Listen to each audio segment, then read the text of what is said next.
د شکایت چغه. لیکوال نور محمد سعید. د پراګ زاړه ښار په زړه کې څلور پوړیزه ودانۍ د تیارې په غېږ کې پټه وه، چې په یوه خونه کې یې د 9 کلن ماشوم سونګېدو سره خاموشي ماته شوه. مور یې تږی یم. ځوانه ښځه په اړخوا اوښته، خو ماشوم ته یې ځواب ورنه کړ. ماشوم بیا خپله خبره تکرار کړه او ځوانه ښځه بیا هم له درانه خوبه ویښه نه شوه. دریم ځل، څلورم ځل او پنځم ځل د ماشوم غږ غریو نیولی شو، او وروسته یې په سلګیو کې همدا یوه خبره تکراروله، خو ښځه له ځایه ونه ښورېده. د ماشوم رینګه پسې وغځېده او بیا د ښځې څنګ ته پروت هډور سړی تر خپلو پلنو برېتو لاندې وغړمبېد. جولي دا مردارخور دې څه غواړي؟ ښځه مازې وچونګېده.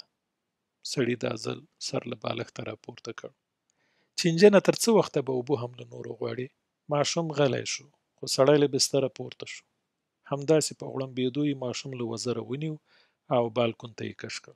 سړی بېرته خونې ته ننوت او په بستره کې وغځېد. ښځه په ځای کې ناسته وه. واه هرمنه، ماشوم دی ناروغ به شي.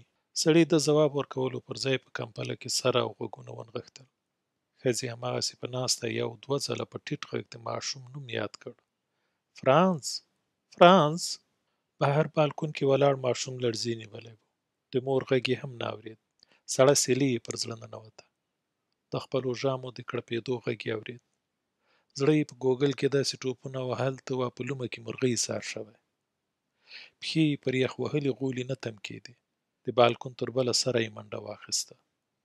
بېرته هماغسې په منډه ستون شو. ټوپونه یې وهل، لغتې یې وهلې.